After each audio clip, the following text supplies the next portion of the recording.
वाहिगुरु साहिब जीओ। दंडौत बंदन अनक बार, सर्व कला समरथ। डोलन ते राखो प्रभु, नानक दे कर हथ। कृपा करो दीन के दाते, मेरा गुण अवगुण ना विचारो कोई। माटी का क्या दोपै स्वामी, मानस की गत एई। तेरे कवन कवन गुण कह गावा, तू साहिब गुणी निधाना। तुमरी महिमा बरन न साको, तू ठाकुर ऊच भगवाना। ज्ञान ध्यान किछ कर्म न जाना, सार न जाना तेरी। सब ते वड्डा सतगुरु नानक, जिन कल राखी मेरी। सतनाम श्री वाहिगुरु जी। पौड़ी तुरे पलाणे पवन वेग, हर रंगी हरम सवारिया। कोठे मंडप माड़ियाँ, लाए बैठे कर पासारिया। तुरे पलाणे पवन वेग, हर रंगी हरम सवारिया। कोठे मंडप माड़ियाँ, लाए बैठे कर पासारिया। चीज करन मन भाव दे, हर बुझन नाई हारिया। कर फरमायस खाया, वेख महलत मरण विसारिया। जर आई जो बन हारिया, जर आई जो बन हारिया। वाहिगुरु जी का खालसा, वाहिगुरु जी की फतेह। जुगो जुग अटल बाणी दे बोहित, धन धन सतगुरु श्री गुरु ग्रंथ साहिब महाराज जी दी पावन हजूरी विच सुभायमान गुरु की साथ संगत। सतगुरां दा कोटान कोट शुकराना करिए, जिन्हां ने बख्शिश करके सानू सत्संगत दियां ये घड़ियां बख्शियां ने। अपनियां मनोवृत्तियां नूं एकागर करिए, चित्त नूं गुरचरणां नाल जोड़िए।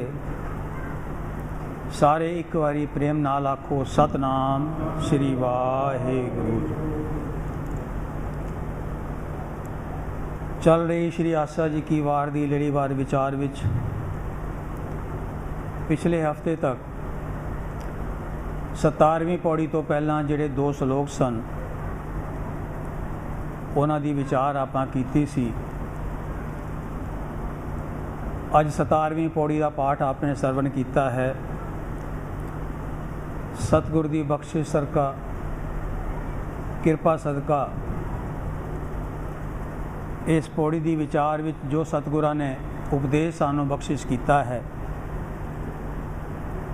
इसनूं आपां साझा करन दा यतन करते हाँ। बाणी अगाध बोध है अते धन गुरु नानक देव महाराज ने जो अगमी ज्ञान सानू इस बाणी विच बख्शिश किया है, कोई दावा नहीं कर सकता कि जो कुछ असी कह रहे हैं वही ठीक है। ये तो सतगुर आप ही जानते ने।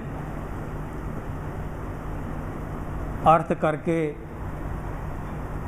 ਉਹਨਾਂ ਦੀ ਵਿਚਾਰ ਕਰਨੀ ਬਿਨਾਂ ਸਤਿਗੁਰ ਦੀ ਬਖਸ਼ਿਸ਼ ਦੇ ਕਿਰਪਾ ਦੇ ਹੋ ਨਹੀਂ ਸਕਦੀ। ਸੋ ਯਤਨ ਕਰੀਏ ਜੋ ਉਪਦੇਸ਼ ਧੰਨ ਗੁਰੂ ਨਾਨਕ ਦੇਵ ਮਹਾਰਾਜ ਸਾਨੂੰ ਬਖਸ਼ਿਸ਼ ਕਰ ਰਹੇ ਨੇ ਉਸ ਨੂੰ ਧਿਆਨ ਨਾਲ ਸੁਣ ਕੇ ਅਤੇ ਆਪਣੇ ਜੀਵਨ ਵਿੱਚ ਅਪਣਾਉਣ ਦਾ ਯਤਨ ਕਰੀਏ, ਤਾਂ ਹੀ ਸਾਡਾ ਸਤਸੰਗਤ ਵਿੱਚ ਆਉਣਾ ਸਫਲ ਹੈ, ਤਾਂ ਹੀ ਸਾਡਾ ਗੁਰਬਾਣੀ ਦਾ ਸੁਣਨਾ ਸਫਲ ਹੈ ਅਤੇ ਤਾਂ ਹੀ ਸਾਡਾ ਗੁਰਚਰਨਾਂ ਵਿੱਚ ਬੈਠਣਾ ਸਫਲ ਹੈ। ਸਤਿਗੁਰਾਂ ਨੇ ਬਖਸ਼ਿਸ਼ ਕਰਕੇ ਇਸ ਪੌੜੀ ਦੇ ਵਿੱਚ ਜੋ ਸਾਨੂੰ ਉਪਦੇਸ਼ ਅੱਜ ਦਿੱਤਾ ਹੈ, ਇਸ ਦੇ ਆਖਰੀ ਅਰਥ ਆਪਾਂ ਪਹਿਲਾਂ ਕਰ ਲੈਂਦੇ ਹਾਂ, ਫਿਰ ਗੁਰਬਾਣੀ ਅਨੁਸਾਰ ਉਸ ਦਾ ਵਿਸਥਾਰ ਕਰਨ ਦਾ ਯਤਨ ਕਰਾਂਗੇ। ਇਸ ਪੌੜੀ ਦੇ ਵਿੱਚ ਮਹਾਰਾਜ ਨੇ ਬਖਸ਼ਿਸ਼ ਕਰਕੇ ਉਹਨਾਂ ਲੋਕਾਂ ਦਾ ਜ਼ਿਕਰ ਕੀਤਾ ਹੈ ਜਿਹੜੇ ਕਿ ਮਾਇਆ ਦੇ ਮਦ ਦੇ ਵਿੱਚ, ਮਾਇਆ ਦੇ ਹੰਕਾਰ ਦੇ ਵਿੱਚ ਪਰਮਾਤਮਾ ਨੂੰ ਭੁੱਲ ਜਾਂਦੇ ਨੇ। ਇਹ ਸੰਸਾਰ ਵਿੱਚ ਰਹਿੰਦਿਆਂ ਹੋਇਆਂ ਹਰ ਤਰੀਕੇ ਦੇ ਨਾਲ ਭੋਗ ਵਿਲਾਸ ਕਰਦੇ ਨੇ, ਸੁੱਖ ਮਾਣਦੇ ਨੇ, ਪਰ ਅਖੀਰ ਦੇ ਵਿੱਚ ਇਹ ਮਨੁੱਖਾ ਜਨਮ ਦੀ ਜਿਹੜੀ ਬਾਜੀ ਹੈ ਇਸ ਵਿੱਚ ਹਾਰ ਕੇ ਇੱਥੋਂ ਚਲੇ ਜਾਂਦੇ ਨੇ। ਪਿਛਲੇ ਸ਼ਲੋਕਾਂ ਵਿੱਚ ਸਤਿਗੁਰਾਂ ਨੇ ਬਖਸ਼ਿਸ਼ ਕਰਕੇ ਸਾਨੂੰ ਕੁਝ ਜਿਹੜੇ ਫੋਕੇ ਕਰਮ ਕਾਂਡ ਨੇ, ਸ਼ਰਾਧ ਵਰਗੇ, ਅਤੇ ਤਨ ਦੀ ਪਵਿੱਤਰਤਾ ਅਪਵਿੱਤਰਤਾ ਦੇ ਬਾਰੇ ਸਤਿਗੁਰਾਂ ਨੇ ਉਪਦੇਸ਼ ਦਿੱਤਾ ਸੀਗਾ। ਮਹਾਰਾਜ ਨੇ ਬਖਸ਼ਿਸ਼ ਕੀਤੀ ਸੀ ਜੋ ਕੁਝ ਮਨੁੱਖ ਇਸ ਸੰਸਾਰ ਵਿੱਚ ਆਪ ਘਾਲਣਾ ਘਾਲਦਾ ਹੈ, ਆਪ ਖੱਟਦਾ ਹੈ, ਧਰਮ ਦੀ ਕਿਰਤ ਕਰਦਾ ਹੈ, ਉਸ ਵਿੱਚੋਂ ਕਿਸੇ ਨੂੰ ਕੁਝ ਦਿੰਦਾ ਹੈ। ਮਹਾਰਾਜ ਨੇ ਕਿਹਾ ਨਾ ਕਾਲ ਖਾਏ ਕਿ ਛਾਤੋਂ ਦੇ ਨਾਨਕ ਰਹਾ ਪਛਾਣੈ ਸੇ, ਉਹੀ ਉਸ ਨੂੰ ਅੱਗੇ ਪ੍ਰਾਪਤ ਹੁੰਦਾ ਹੈ। ਬਾਕੀ ਉਸ ਦੇ ਜਾਣ ਤੋਂ ਬਾਅਦ ਇਹ ਜਿਹੜੇ ਕਰਮ ਨੇ ਸਾਰੇ ਵਿਅਰਥ ਨੇ। ਅਤੇ ਜਿਹੜਾ ਮਨੁੱਖਾਂ ਦੇ ਮਨ ਵਿੱਚ ਇਹ ਭੁਲੇਖਾ ਹੈ ਕਿ ਜਿਹੜਾ ਮਨੁੱਖ ਦਾ ਤਨ ਹੈ ਇੱਕ ਸਰੀਰਕ ਕਿਰਿਆ ਜਿਹੜੀ ਹੈ ਉਸ ਦੇ ਨਾਲ ਅਪਵਿੱਤਰ ਹੁੰਦਾ ਹੈ ਜਾਂ ਝੂਠਾ ਹੁੰਦਾ ਹੈ, ਮਹਾਰਾਜ ਨੇ ਕਿਹਾ ਸੀ ਇਹ ਵੀ ਤੁਹਾਡਾ ਭੁਲੇਖਾ ਹੀ ਹੈ।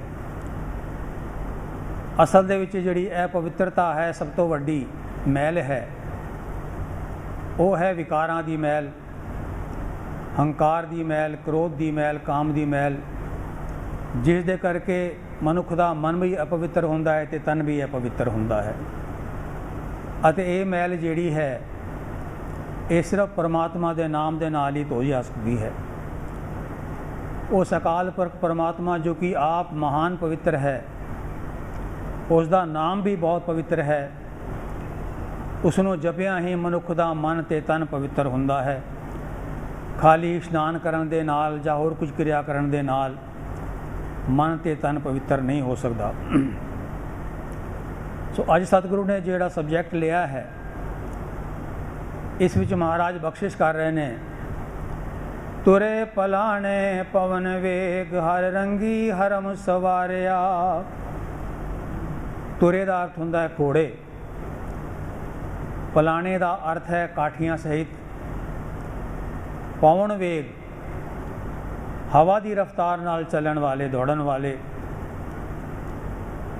ਹਰਮ ਕਹਿੰਦੇ ਨੇ ਜਿਹੜਾ ਕਿ ਰਾਜਾਵਾਂ ਦੇ, ਬਾਦਸ਼ਾਹਾਂ ਦੇ ਮਹਿਲਾਂ ਦੇ ਵਿੱਚ ਇਸਤਰੀਆਂ ਦੇ ਰਹਿਣ ਦਾ ਇੱਕ ਪੋਰਸ਼ਨ ਹੁੰਦਾ ਸੀ, ਹਿੱਸਾ ਹੁੰਦਾ ਸੀ, ਉਸ ਨੂੰ ਹਰਮ ਕਿਹਾ ਜਾਂਦਾ ਸੀ। ਮਹਾਰਾਜ ਕਹਿੰਦੇ ਨੇ ਇਹੋ ਜਿਹੇ ਲੋਕ ਜਿਹੜੇ ਕਿ ਮਾਇਆ ਦੇ ਮੱਧ ਦੇ ਵਿੱਚ, ਜਿਨ੍ਹਾਂ ਕੋਲ ਸ਼ਕਤੀ ਹੈ, ਪੈਸਾ ਹੈ, ਧਨ ਹੈ, ਦੌਲਤ ਹੈ, ਬੜੇ ਸਾਜੋ ਸਮਾਨ ਨੇ, ਇਹੋ ਜਿਹੇ ਘੋੜੇ ਨੇ ਜਿਹੜੇ ਕਿ ਹਵਾ ਨੂੰ ਵੀ ਮਾਤ ਦਿੰਦੇ ਨੇ, ਜਿਨ੍ਹਾਂ ਦੇ ਉੱਤੇ ਸੁੰਦਰ ਕਾਠੀਆਂ ਸਜਾਈਆਂ ਹੋਈਆਂ ਨੇ, ਅਤੇ ਜਿਨ੍ਹਾਂ ਨੇ ਵੱਡੇ ਵੱਡੇ ਆਪਣੇ ਮਹਿਲਾਂ ਦੇ ਵਿੱਚ ਹਰਮ ਬਣਾਏ ਹੋਏ ਨੇ, ਅਨੇਕ ਹੀ ਇਸਤਰੀਆਂ ਉੱਥੇ ਰੱਖੀਆਂ ਹੋਈਆਂ ਨੇ। ਅਸੀਂ ਇਤਿਹਾਸ ਵਿੱਚ ਪੜ੍ਹਦੇ ਹਾਂ ਕਈ ਰਾਜਿਆਂ ਦੇ ਮਹਿਲਾਂ ਦੇ ਵਿੱਚ, ਹਰਮ ਦੇ ਵਿੱਚ 11,000 ਤੱਕ ਰਾਣੀਆਂ ਹੁੰਦੀਆਂ ਸਨ। ਇੱਥੇ ਮਹਾਰਾਜ ਉਹਨਾਂ ਲੋਕਾਂ ਦਾ ਹੀ ਜ਼ਿਕਰ ਕਰ ਰਹੇ ਨੇ ਜਿਹੜੇ ਕਿ ਭੋਗ ਵਿਲਾਸ ਵਿੱਚ ਰਚੇ ਰਹਿੰਦੇ ਨੇ ਅਤੇ ਜਿਨ੍ਹਾਂ ਨੂੰ ਇਹਨਾਂ ਕੰਮਾਂ ਤੋਂ ਇਲਾਵਾ ਹੋਰ ਕਿਸੇ ਚੀਜ਼ ਦਾ ਧਿਆਨ ਹੀ ਨਹੀਂ। ਮਹਾਰਾਜ ਅੱਗੇ ਬਖਸ਼ਿਸ਼ ਕਰ ਰਹੇ ਨੇ, ਕੋਠੇ ਮੰਡਪ ਮਾੜੀਆਂ ਲਾਏ ਬੈਠੇ ਕਰ ਪਾਸਾਰਿਆ।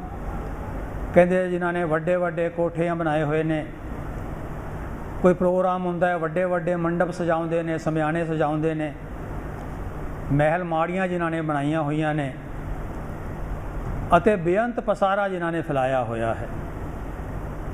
ਇਹੋ ਜਿਹੇ ਲੋਕ ਕੀ ਕਰਦੇ ਨੇ? ਮਹਾਰਾਜ ਕਹਿੰਦੇ ਨੇ, ਚੀਜ਼ ਕਰਨ ਮਨ ਭਾਵਦੇ ਹਰ ਬੁੱਝਣ ਨਾਹੀ ਹਾਰਿਆ। ਕਹਿੰਦੇ ਨੇ ਮਨ ਦੇ ਅਨੁਸਾਰ, ਆਪਣੇ ਮਨ ਮਰਜ਼ੀ ਦੇ ਅਨੁਸਾਰ ਰੰਗਰੇੜੀਆਂ ਕਰਦੇ ਨੇ, ਐਸੋ ਇਸ਼ਰਤ ਵਿੱਚ ਡੁੱਬੇ ਰਹਿੰਦੇ ਨੇ ਅਤੇ ਪਰਮਾਤਮਾ ਨੂੰ ਬੁੱਝਦੇ ਨਹੀਂ। ਬੁੱਝਣ ਦਾ ਅਰਥ ਹੈ ਪਰਮਾਤਮਾ ਨੂੰ ਜਾਣਦੇ ਹੀ ਨਹੀਂ, ਯਾਦ ਹੀ ਨਹੀਂ ਕਰਦੇ। ਹਰ ਬੁੱਝਣ ਨਾਹੀ ਹਾਰਿਆ। ਹੁੰਦਾ ਕੀ ਹੈ? ਇਹ ਜਿਹੜੀ ਮਨੁੱਖਾ ਦੇਹ ਮਿਲੀ ਹੈ, ਇਹ ਮਨੁੱਖਾ ਦੇਹ ਜਿਹੜੀ ਹੈ ਇਹ ਅਕਾਲ ਪੁਰਖ ਨੇ ਦਿੱਤੀ ਤੇ ਇਸ ਕਰਕੇ ਹੈ ਕਿ ਇਸ ਵਿੱਚ ਉਸ ਅਕਾਲ ਪੁਰਖ ਨੂੰ ਯਾਦ ਕਰਕੇ, ਉਸ ਦੇ ਨਾਲ ਜੁੜ ਕੇ, ਉਸ ਦੇ ਗੁਣਾਂ ਨੂੰ ਗ੍ਰਹਿਣ ਕਰਕੇ ਮਨੁੱਖ ਉਸ ਦੇ ਨਾਲ ਅਭੇਦ ਹੋ ਜਾਏ। ਦੇਖੋ, ਇਹ ਉਸ ਅਕਾਲ ਪੁਰਖ ਦੀ ਖੇਡ ਹੈ, ਉਸਨੇ ਖੇਡ ਬਣਾਈ ਹੈ ਅਤੇ ਇਸ ਖੇਡ ਦੇ ਵਿੱਚ ਜਿਹੜਾ ਇਸ ਰਸਤੇ 'ਤੇ ਤੁਰਦਾ ਹੈ ਉਹੀ ਜਿੱਤਦਾ ਹੈ। ਜਿਹੜਾ ਮਾਇਆ ਦੇ ਰਸਤੇ 'ਤੇ ਚੱਲਾ ਗਿਆ, ਮਹਾਰਾਜ ਕਹਿੰਦੇ ਨੇ, ਉਹ ਹਾਰ ਜਾਂਦਾ ਹੈ। ਫਿਰ ਇਹੋ ਜਿਹੇ ਜਿਹੜੇ ਲੋਕ ਨੇ ਜਿਨ੍ਹਾਂ ਨੂੰ ਪਰਮਾਤਮਾ ਦੀ ਸੋਝੀ ਨਹੀਂ, ਧਰਮ ਦੀ ਸੋਝੀ ਨਹੀਂ, ਉਹ ਫਿਰ ਇਹ ਜੀਵਨ ਦੀ ਬਾਜੀ ਹਾਰ ਕੇ ਹੀ ਚਲੇ ਜਾਂਦੇ ਨੇ। ਕਰ ਫਰਮਾਇ ਸਿਖਾਇਆ ਵੇਖ ਮਹਿਲਤ ਮਰਨ ਵਿਸਾਰਿਆ। ਫਰਮਾਇਸ਼ ਦਾ ਅਰਥ ਹੈ ਇੱਥੇ ਹੁਕਮ ਕਰਕੇ, ਜ਼ੋਰ ਜ਼ਬਰਦਸਤੀ ਦੇ ਨਾਲ। ਜਿਨ੍ਹਾਂ ਕੋਲ ਸ਼ਕਤੀ ਹੈ, ਤਾਕਤ ਹੈ, ਜਿਹੜੇ ਵੱਡੇ ਵੱਡੇ ਪਦਾਂ 'ਤੇ ਬੈਠੇ ਨੇ, ਅੱਜ ਵੀ ਅਸੀਂ ਵੇਖਦੇ ਹਾਂ ਉਹ ਆਪਣੀ ਸ਼ਕਤੀਆਂ ਦਾ ਦੁਰਉਪਯੋਗ ਕਰਦੇ ਨੇ। ਗਲਤ ਤਰੀਕੇ ਦੇ ਨਾਲ ਲੋਕਾਂ ਨੂੰ ਦਬਾ ਕੇ ਉਹਨਾਂ ਤੋਂ ਧਨ ਲੈਂਦੇ ਨੇ, ਉਹਨਾਂ ਤੋਂ ਵਸਤੂਆਂ ਲੈਂਦੇ ਨੇ। ਹੁਣ ਕਿਸੇ ਬਹੁਤ ਵੱਡੇ ਅਫਸਰ ਦੀ ਬੇਟੀ ਦਾ ਵਿਆਹ ਹੋਵੇ, ਕਿੰਨੀਆਂ ਹੀ ਚੀਜ਼ਾਂ ਤੇ ਫ੍ਰੀ ਵਿੱਚ ਆ ਜਾਂਦੀਆਂ ਨੇ। ਕਿਸੇ ਨੇ ਫ੍ਰੀ ਦੇ ਵਿੱਚ ਸਮਿਆਣੇ ਦਾ ਇੰਤਜ਼ਾਮ ਕਰ ਦੇਣਾ ਹੈ, ਕਿਸੇ ਨੇ ਖਾਣੇ ਦਾ ਇੰਤਜ਼ਾਮ ਕਰ ਦੇਣਾ ਹੈ। ਇਹੋ ਜਿਹੇ ਲੋਕਾਂ ਦਾ ਮਹਾਰਾਜ ਜ਼ਿਕਰ ਕਰ ਰਹੇ ਨੇ ਅਤੇ ਮਹਾਰਾਜ ਕਹਿੰਦੇ ਨੇ, ਵੇਖ ਮਹਿਲਤ ਮਰਨ ਵਿਸਾਰਿਆ। ਆਪਣੇ ਵੱਡੇ ਵੱਡੇ ਮਹਿਲ ਜਿਹੜੇ ਨੇ ਉਹਨਾਂ ਨੂੰ ਵੇਖ ਕੇ ਉਹ ਲੋਕੀ ਭੁੱਲ ਹੀ ਜਾਂਦੇ ਨੇ ਕਿ ਕਦੇ ਮਰਨਾ ਵੀ ਹੈ, ਕਦੇ ਇਸ ਸੰਸਾਰ ਤੋਂ ਜਾਣਾ ਵੀ ਹੈ। ਅਖੀਰ ਵਿੱਚ ਕੀ ਹੁੰਦਾ ਹੈ? ਮਹਾਰਾਜ ਕਹਿੰਦੇ ਨੇ, ਜਰ ਆਈ ਜੋਬਨ ਹਾਰਿਆ। ਕਹਿੰਦੇ ਨੇ ਜਵਾਨੀ ਦੇ ਵਿੱਚ, ਜੋਬਨ ਦੇ ਮੱਧ ਦੇ ਵਿੱਚ ਮਨੁੱਖ ਪਰਮਾਤਮਾ ਨੂੰ ਭੁੱਲ ਜਾਂਦਾ ਹੈ ਅਤੇ ਫਿਰ ਸਮਾਂ ਆ ਜਾਂਦਾ ਹੈ ਕਿ ਬੁਢਾਪਾ ਉਸ ਨੂੰ ਆ ਕੇ ਘੇਰ ਲੈਂਦਾ ਹੈ ਅਤੇ ਬੁਢਾਪੇ ਦੇ ਵਿੱਚ ਉਹਦੀ ਸਾਰੀ ਸ਼ਕਤੀ ਚੱਲੀ ਜਾਂਦੀ ਹੈ। ਇੰਦਰੀਆਂ ਥੱਕ ਜਾਂਦੀਆਂ ਨੇ, ਇੰਦਰੀਆਂ ਸਾਥ ਨਹੀਂ ਦਿੰਦੀਆਂ, ਅੱਖਾਂ ਤੋਂ ਦਿਸਣਾ ਘਟ ਜਾਂਦਾ ਹੈ, ਹੱਥ ਪੈਰ ਕੰਬਣੇ ਸ਼ੁਰੂ ਹੋ ਜਾਂਦੇ ਨੇ, ਬਾਣੀ ਸਾਥ ਨਹੀਂ ਦਿੰਦੀ।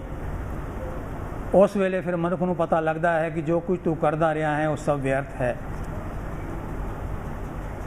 ਇਸ ਪੌੜੀ ਦਾ ਜਿਹੜਾ ਭਾਵ ਹੈ ਆਖਿਰਲੀ ਤੁਕ ਦੇ ਵਿੱਚ ਹੈ। ਪੌੜੀਆਂ ਦਾ ਭਾਵ ਜਿਹੜੀ ਆਖਿਰਲੀ ਤੁਕ ਹੁੰਦੀ ਹੈ ਉਸ ਦੇ ਵਿੱਚ ਹੀ ਹੁੰਦਾ ਹੈ। ਮਹਾਰਾਜ ਕਹਿੰਦੇ ਨੇ, ਜਰ ਆਈ ਜੋ ਬਨ ਹਾਰਿਆ। ਅਸੀਂ ਵੇਖਦੇ ਹਾਂ ਮਨੁੱਖ ਜਵਾਨੀ ਦੇ ਵਿੱਚ, ਜਦੋਂ ਸਰੀਰ ਦੇ ਵਿੱਚ ਬਲ ਹੁੰਦਾ ਹੈ, ਸ਼ਕਤੀ ਹੁੰਦੀ ਹੈ, ਉਸ ਵੇਲੇ ਮਨੁੱਖ ਧਰਮ ਤੋਂ ਦੂਰ ਹੀ ਰਹਿੰਦਾ ਹੈ। ਇਸ ਪਾਸੇ ਉਹਦਾ ਧਿਆਨ ਹੀ ਨਹੀਂ ਜਾਂਦਾ।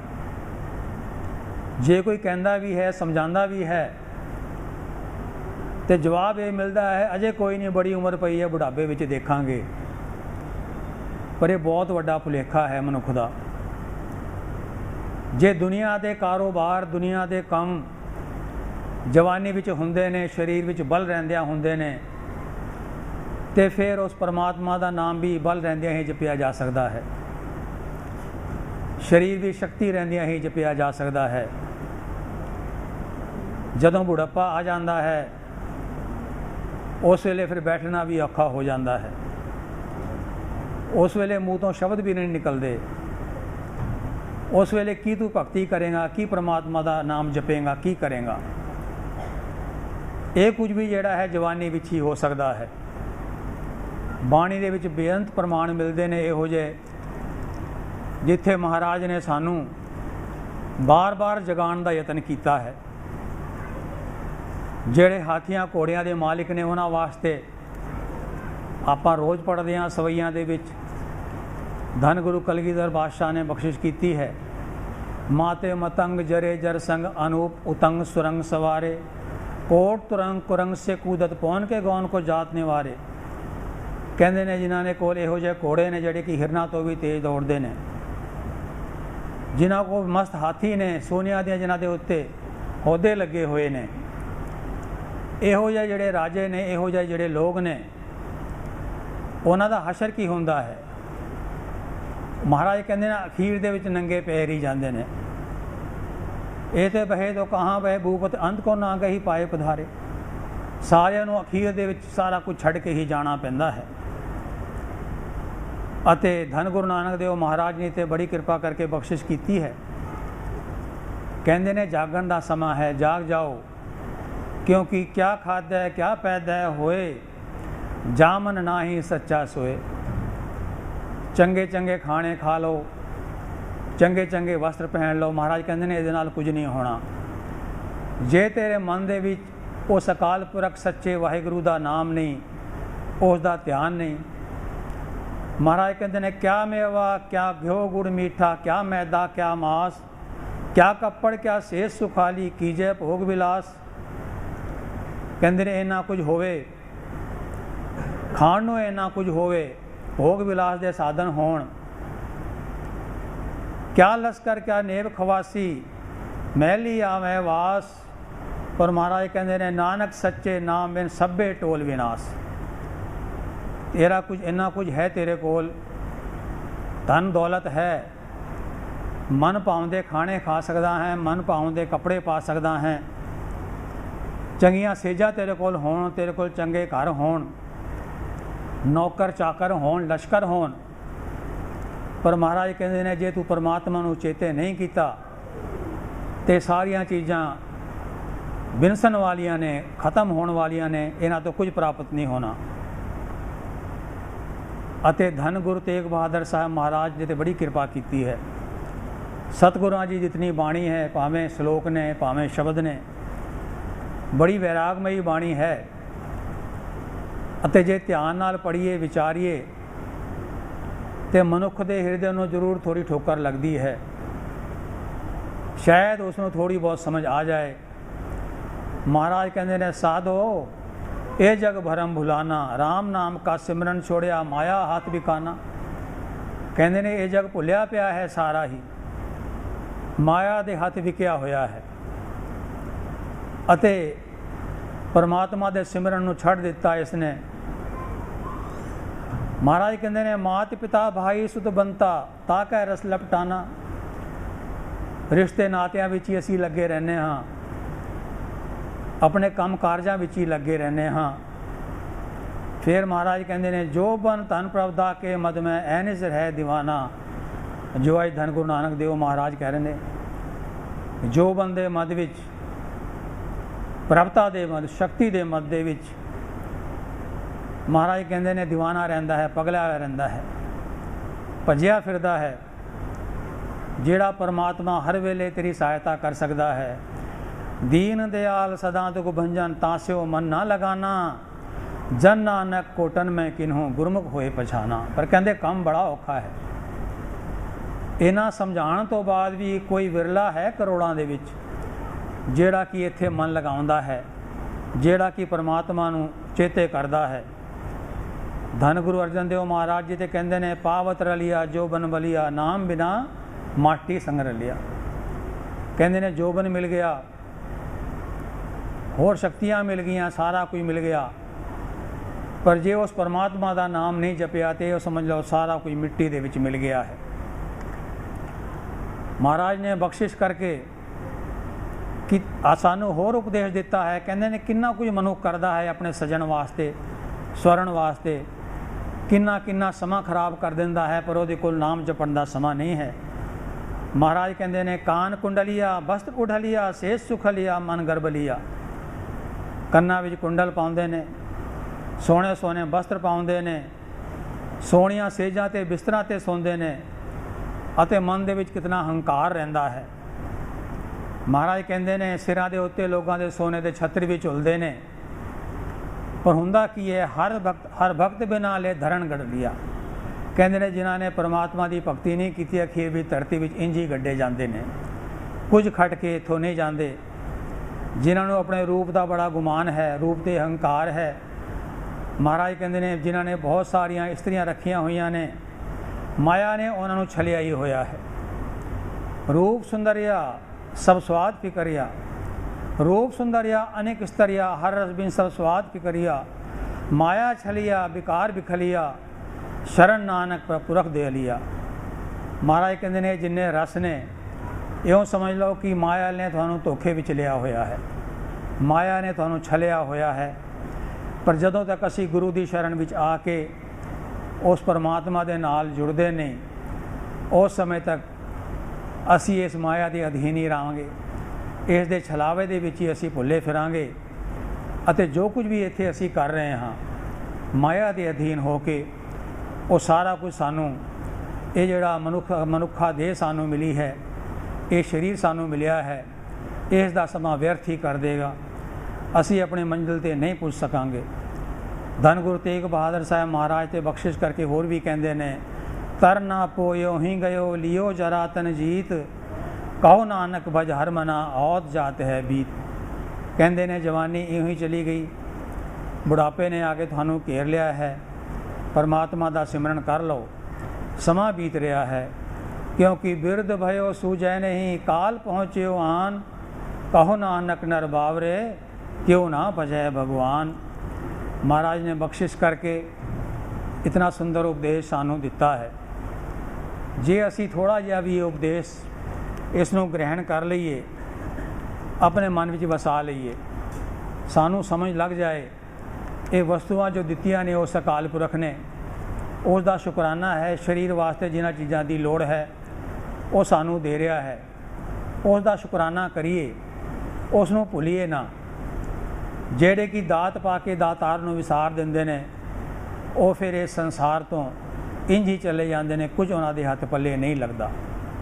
देखो धन गुरु नानक देव महाराज बख्शिश करके साढ़े उत्ते कृपा करके सानू बार बार ये उपदेश दे रहे हैं। असी समझिए इस उपदेश नूं, साडा इस संसार विच आवन दा की मकसद है, क्यों संसार विच आए हाँ अते इत्थे आके की करना है। ये जिहड़े दो सवाल ने, इन्हां दा उत्तर सानू आना चाहिए है। साडे जीवन की मंजिल की है, कित्थे असी पहुँचना है, ये भी सानू पता होना चाहिए है। जे नहीं पता तो मनुख रस्ते तो जरूर भटकेगा। जे समझ है, जे समय सिर समझ आ गई तो जरूर मनुख फिर उस दे वास्ते यतन करता है कि असी अपने मंजिल ते पुजण दे वास्ते एक ठीक रस्ते का चुनाव करिए, एक ठीक रस्ता चुनीए, ताकि साडा जिहड़ा जीवन है सही अर्थां दे विच जिस वास्ते सानू मिलिया है वो सफल हो जावे। सो सतगुरां ने बख्शिश करके ये उपदेश किया है कि संसार के जितने भी सुख के साधन ने, जो कुछ भी सुख असी भोग रहे हाँ, देखो गुरमत दे विच, गुरबाणी दे विच सुखां की निखेधी नहीं की गई। ये किधरे नहीं कहा कि संसार नूं छड्ड के, पदार्थां नूं छड्ड के असी वैरागी हो जाइए, विरक्त हो जाइए, सन्यासी हो जाइए। महाराज तो कहते हैं संसार दे विच रहिंदियां होयां धर्म की किरत करो, उदम करो। गुरबाणी कहती है ना, उदम करमदिया जीव तू, कमाउंदिया सुख पहुँच, ध्यानदिया तू प्रभु मिल, नानक उतरी चिंत।